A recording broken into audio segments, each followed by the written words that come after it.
Videographers done na?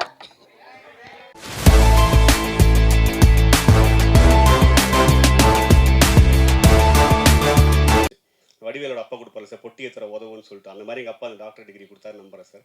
ஆனால் ஈஸியாக இருக்கும்னு நினச்சேன் சார். ரொம்ப பெரிய போராட்டம் சார். 5.5 வருஷம் டிகிரி சார், 6.5 வருஷம் படித்தேன் சார். டிபார்லாம் ஆகிட்டேன் சார். ரொம்ப பெரிய போராட்டமாக சார் இருந்துச்சு. விக்ரம் சார், சார் டேரக்டர் ஸ்டேஜில் சொன்னாங்க, எனக்கு கதையே சொல்ல தெரியல, சொல்ல தெரியாது சொல்லிட்டு யாரும் உங்கள்கிட்ட சொல்லிட்டேன்னாங்க. சார் அவர் கதை சொல்லும்போது உங்களுக்கு என்ன தோணுச்சு ஸ்கிரிப்ட் எடுத்துன்னு கொடுக்கும்போது? இல்லை கதை சொல்ல வரவங்க வந்து எப்பவுமே ஒரு பயத்தோடு வருவாங்க. அவங்கள எந்த அளவுக்கு நம்ம கம்ஃபர்டபுளாக ஆக்குறோமோ அதே மாதிரி அவங்களும் ஆகுவாங்க. ஸோ அவர் அப்படிலாம் சொல்கிறாரு, நல்லாவே பேசுகிறாருல்ல, இப்போ தான் பார்க்குறீங்கல்ல, நல்லாவே சொன்னார் கதையை, என்ன தேவையோ அதை சொன்னார். அதை எடுத்து மிச்சதை வந்து எனக்கு நான் ஸ்கிரிப்ட் படிக்க பிடிக்கும். அதனால் அதுக்கப்புறம் ஸ்கிரிப்ட் எடுத்து பார்த்து படித்தேன்.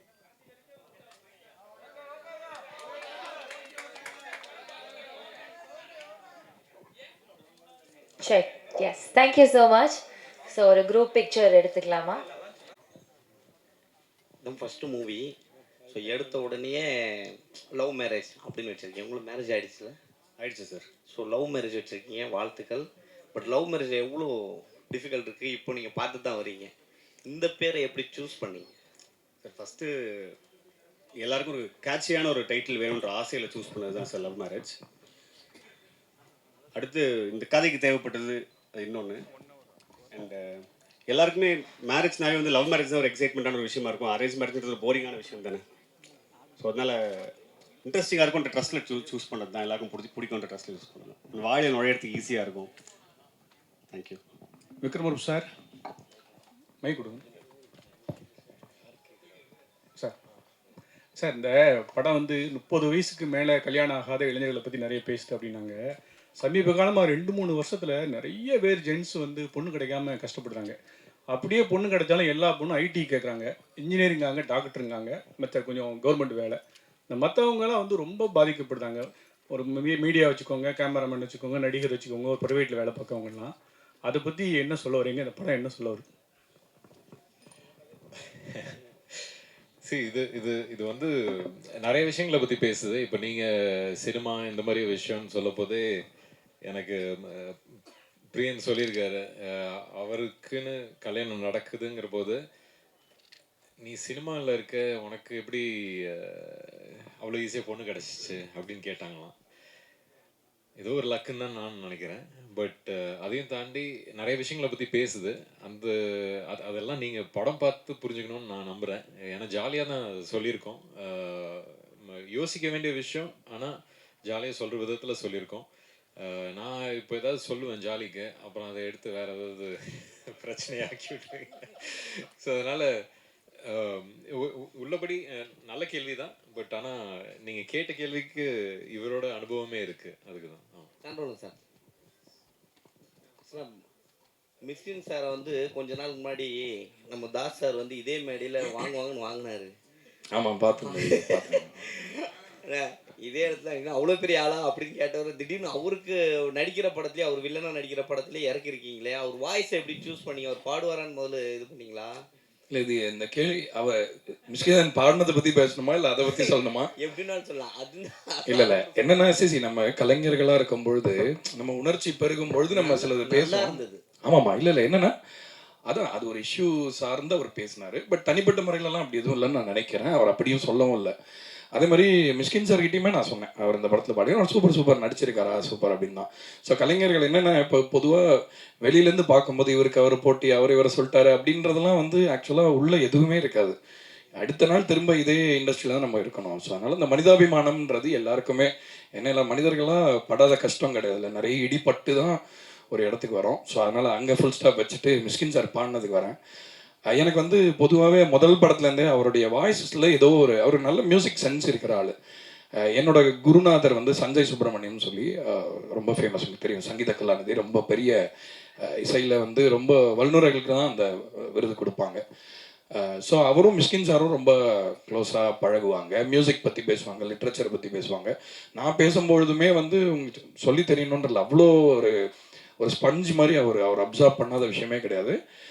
மியூசிக்னு வரும்பொழுது அவர் சிலது எதிர்பார்ப்பார் இல்லையா, ஸோ அந்த தயக்கம் இருந்தது. இந்த பாட்டை அனுப்பும்போது என்னடா சூப் சாங் அனுப்புகிறோமே அப்படின்ற ஒரு சின்ன தயக்கம் இருந்தது. பட் அதை கேட்டுட்டு வந்து அவர் அது மியூசிக்கெல்லாம் ரொம்ப அந்த ஸ்ட்ரிங்ஸ்லாம் சூப்பராக இருக்கே, இந்த இடம் கையில் வந்ததெல்லாம் காணாமல் போகுது, இந்த லைனில் வந்து ஒரு சோல் இருக்குது அப்படின்லாம் நோட்டீஸ் பண்ணி சொன்னார்.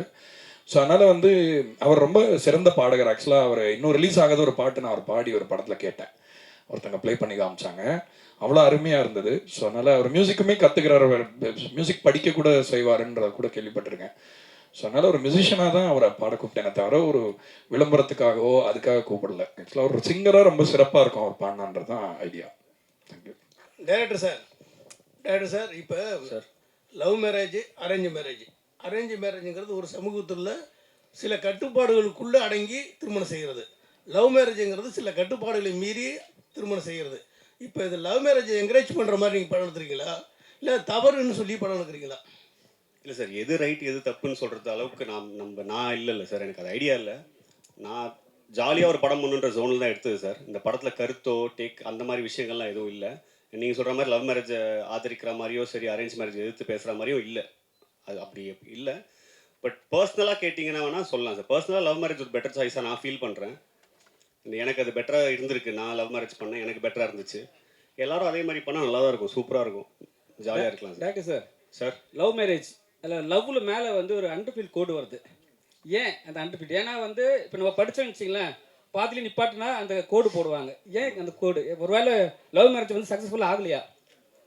சார் உண்மையை சொல்லணும்னா இதுக்கு ஏதாவது இன்டெலெக்சுவலாக சொல்லணும்னு ஆசையாக இருக்குது சார். சொல்லுங்கள். ஜெனுனாவே டிசைனர் தான் சார் பண்ணார். இதுக்கு இதுலேருந்து ஏதாவது எடுத்து சொன்னால் சூப்பராக இருக்கும், ஏதாவது கண்டென்ட் ஆகணும்னு ஆசையாக இருக்குது. எனக்கு டக்குன்னு தோண மாட்டேன், அவ்வளோ ஸ்பான்டேனியஸாக வரல சார். ஐயா வந்து சொல்லிட்டுப்பா டக்குன்னு எனக்கு வர மாட்டேங்குது. உண்மையாகவே டிசைனர் பண்ணி கொடுத்தாரு சார். என்கிட்ட ஒரு ஃப்ரெண்ட் இருக்கார், ரொம்ப இது பார்க்குற ஒரு ராசி பார்க்குற ஒரு ஃப்ரெண்ட் ஒருத்தர் இருக்கார், இங்கே கூட இருக்கார், சொல்ல விரும்பல. அவர் வந்து மேலே இழுத்து இருக்கு, இது கீழே இறங்கி இருக்கு, என்ன ராசி பார்த்தீங்க அப்படின்னாரு. எனக்கு ஒரு மாதிரி ஷாக்கிங்காக இருந்துச்சு. நான் 8-10 வருஷம் சினிமாவில் இருக்கு, இப்படி ஒரு ராசி யாருமே சொன்னது இல்லையே, எப்படின்னு யோசிச்சாரு. இப்போ நீங்கள் அதை கேட்கும் போது எனக்கு அதுதான் சார் ஞாபகம் வருது. பட் ரேண்டமாக டிசைனர் பண்ணார் சார், எல்லோ டூத், ஒரு Kerala designer sir. Music doctor sir எப்பவுமே வந்து மிஷ்கின் சார் வந்து இளையராஜா பற்றி தான் பெருமையாக பேசிகிட்டே இருப்பார். அவர்கிட்ட கேட்டால் பாடல்கள் வந்து என்ன வேணா சொல்லுவார். ஸோ உங்ககிட்ட ஏதாவது சொன்னாரா, இல்லை அவர் பண்ணுற பாட்டு தான் பண்ணுவேன்னு சொல்லியிருந்தாரா, மென்ஷன் பண்ணியிருந்தாரா ஏதாவது? என்ன உங்கள் லாஸ்ட் இது இல்லை என்னன்னா இளையராஜாவுக்காக தான் நான் பாடுவேன்னு ஏதாவது சொல்லியிருந்தாரா? இல்லை, அவர் நம்மளுக்காக பாடியிருக்காரு, அப்படி இல்லை. அதாவது என்னன்னா, நான் அதை எப்படி புரிஞ்சுக்கிறேன் உங்கள் கேள்வின்னா, அவர் வந்து ரொம்ப என்டார்ஸ் பண்ணுற ஒரு கலைஞராக இளையராஜா சார் தான் இருக்காரு. மற்றவங்களுக்கு எப்படி பாடுறாரு அப்படின்றதான் உங்கள் கேள்வியா? ஓகே.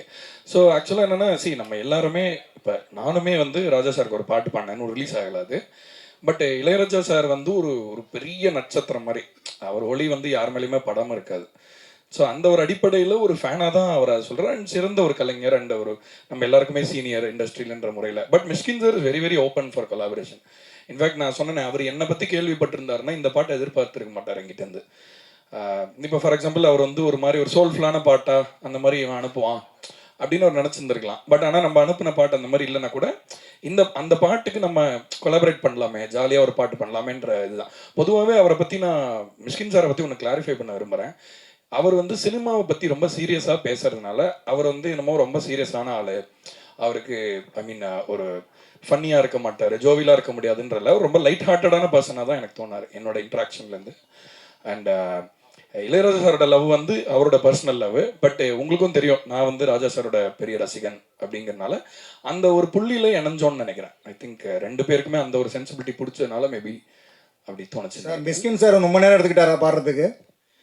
2 மணி நேரத்தில் முடிச்சுட்டார். ஆக்சுவலாக ஒரு பாட்டு வந்து ஒரே ஒரு வாட்டி தான் கேட்டார், வந்துட்டு பாடிட்டு அப்படியே கிளம்பிட்டாருன்னா அடுத்த ஒரு ஷூட் இருந்தது, ரொம்ப அருமையாக பாடினார். சார் மிஷ்கின் சார் எப்பவுமே எல்லா படத்துக்கும் ப்ரொமோஷனுக்கு வருவார்.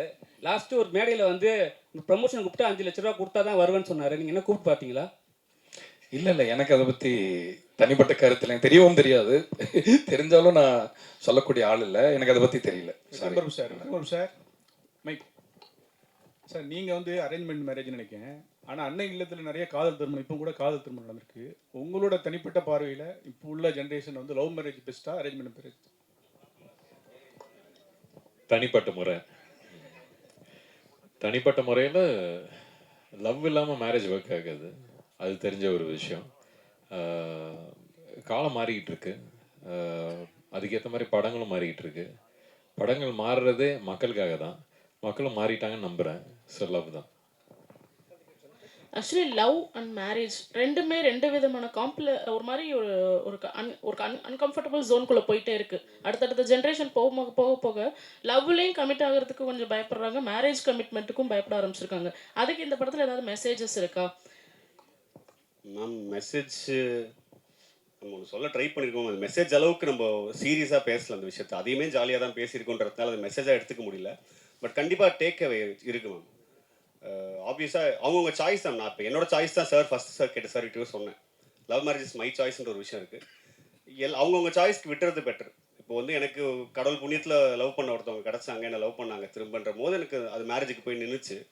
நான் வாய்ப்பு கிடைக்காம சுற்றிட்டு இருந்தால் வந்து நான் லவ் மேரேஜ்னு சொல்லியிருக்க மாட்டேன் சார்ட்ட, அரேஞ்ச் மேரேஜ் தான் பெஸ்ட்டுன்னு இருப்பேன். எங்கள் அப்பா காலில் போய் விழுந்துற பொண்ணு பார்த்தாங்கன்னு கேட்டிருப்பேன். ஸோ பெட்டர் ஆப்ஷன்ஸ் தான், எது கிடைக்குதோ எந்த வாய்ப்பு கிடைக்குதோ அது சூஸ் பண்ணிட்டு போகலாம். But any thing is better, both is there choice தான். ஓகே, நம்ம டைட்டிலில் வந்து அந்த மேலே இருக்கிற கோடு இருக்கு இல்லையா, ஸோ டு பி கண்டினியூடுன்னு தான் நான் புரிஞ்சுக்கிட்டேன். Love have to be continued அப்படின்னு. இது இப்போ ஏன்னா படிச்சுட்டு இருக்கிற விஷயத்துக்கு தான் மேலே கோடு போடுவாங்க இல்லையா? ஓகே, நான் படிக்கவே மாட்டேன் மேம். ஸோ லவ் வந்து கண்டினியூ அப்படிங்கிறது தான் எனக்கு அந்த மாதிரி தான் தோணுச்சது. சூப்பர் மேம், எனக்கும் இப்போ அப்படி தோணுது மேம். நீங்கள் சொன்னதுக்கு அப்புறம் நான் தெரிஞ்சுக்கிறேங்க மேம். சாம்பிள் சார், இந்த சாங் பார்த்தீங்கன்னா நிறைய சாங்ஸ் வந்து 90ஸ்க்கு ஏற்ற மாதிரி தான் போடுங்க, அந்த லவ் ஃபீல் அந்த மாதிரிலாம். நீங்கள் 90ஸா இல்லை 80ஸா? நான் 87 பானு, டெக்னிக்கலி 90s கிட்டு. என்னென்னா மியூசிக்கில் வந்து இப்போ மியூசிக்கோடைய பரிமாணம் மாறி இருக்கிறது உண்மைதான். பட் ஆனால் உணர்ச்சி வந்து பழைய மியூசிக்கில் நிறைய இருக்கிறதா நான் நினைக்கிறேன். ஸோ அந்த ஒரு பிரதிபலிப்பு நம்ம கேட்டு வளர்ந்ததை நம்ம மிஸ் பண்ணிடக்கூடாது யாருன்றதுக்காக அதை நம்ம திரும்ப அதை இது பண்ணுறோம். இன்னொன்று, நம்ம மண்ணிலே இருக்கிற இசையோட ஒரு நீட்சியாக நம்மளும் இருக்கணும்ல. நம்ம இந்த மரத்தில் தான் நம்ம ஒரு சின்ன இலையாக இருக்கும். நம்ம வேறு ஏதோ ஒரு இதை வந்து இம்பைப் பண்ணிக்கிறதுக்கு முன்னாடி நம்மளுடைய கிரவுண்டிங்கில் ஸ்ட்ராங்காக இருக்கணுன்றனால ரெப்ரசன்டேஷனுக்காக மேக் ஷுர் நம்ம ஒரு கேட்டால் இது எந்த ஒரு மியூசிக் பாருன்னா தமிழ் மியூசிக் அப்படின்னு யாராவது சொல்லணும் உலகத்தில். ஸோ அதுக்காக தான் நான் மேக் ஷுர் அந்த நேட்டிவான விஷயத்தை அலைவாக வச்சுக்கணும்னு நினைக்கிறேன். டேரக்டா சார், நீங்கள் டாக்டருக்கு இது பண்ணிக்கணும்னு சொன்னாங்க சார். சார், ஒரு பேஷண்ட் வந்தாங்கன்னா குணமாயிட்டா ஒரு ராசியான டாக்டர் அப்படி சொல்லுவாங்க. நீங்கள் ராசியான டைரக்டராக ஆகிறதுக்கான வாய்ப்பு இந்த படத்தில் இருக்கா? கண்டிப்பாக இருக்குன்னு நம்புகிறேன் சார், இருக்கணும்னு ஆசையும் படுறேன். டைரக்டர் சார், அதே கேள்வி டாக்டர் கேள்வி. நீங்கள் டாக்டர் படிப்புலாம் அவ்வளோ முக்கியமானது, ஒவ்வொரு சீட்டுக்கு அவ்வளோ போராடுறாங்க.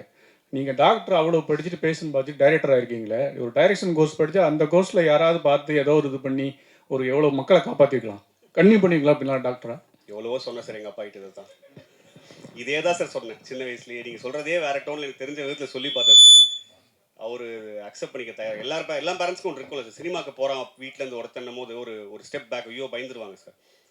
ஸோ எடுத்த உடனே ஒரு 99% ஃபெயிலியர் ரேட் இருக்குது ஒரு இண்டஸ்ட்ரிக்கு. நீ போகிற நாளை பின்ன சிக்கி சின்னாமனை போய் நடுத்தருக்கு வந்தால் என்ன பண்ணுவேன் அப்படின்ற ஒரு கேள்வி வந்துச்சு.